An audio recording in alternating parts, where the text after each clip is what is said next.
Are you going to be on the side of the gospel, or are you going to be on the side of a Nazified church? Where are you going to stand?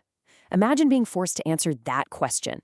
It's 1934 in Germany. The Christian church is staring down a literal life-or-death historical crisis. Totalitarianism is on the rise, and the surrounding culture? It is becoming incredibly toxic. Okay, let's dive right into this.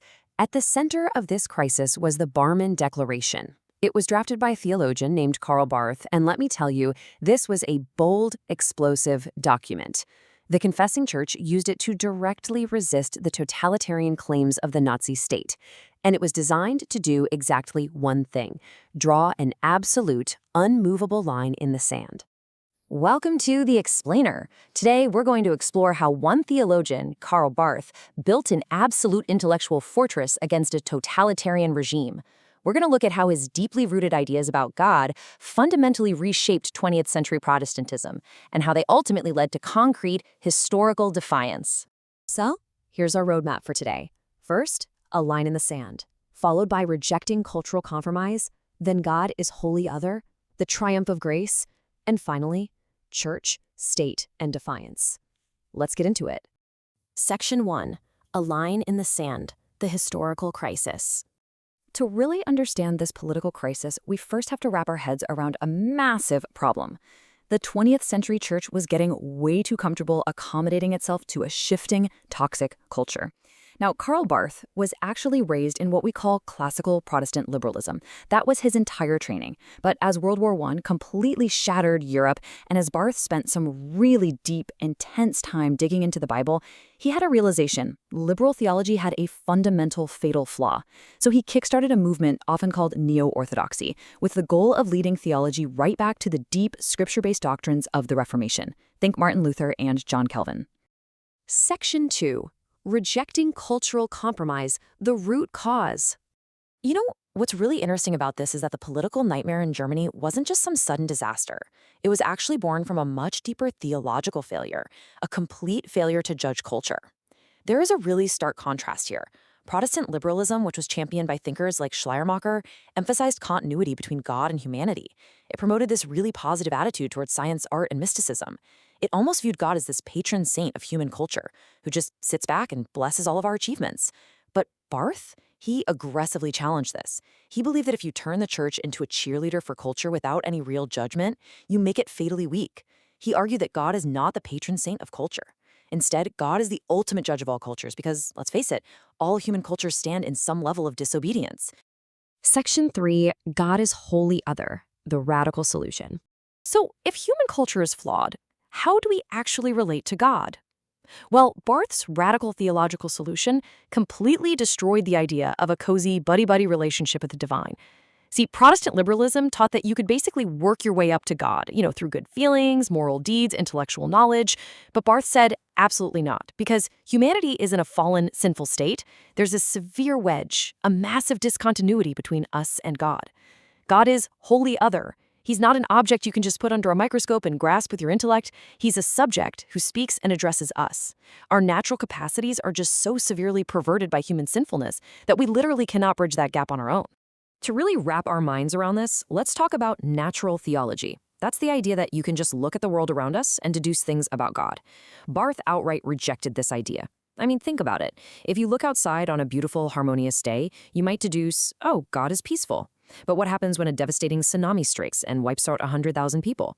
If your theology is based purely on observing nature, a disaster like that forces you to deduce that God is vicious or maybe just capricious. Natural theology is totally flawed, simply because our human lens is broken. Section 4. The triumph of grace, God breaking through. Now, this brings us to a massive pivot.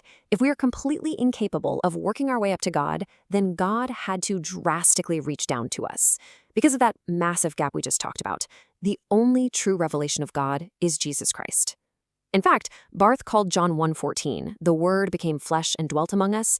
He literally called that theology in a nutshell. For him, the incarnation, God actually becoming flesh, is the absolute center of everything. Every other piece of the Bible, it's essentially just a commentary on this single truth. We couldn't reach up, so God broke through.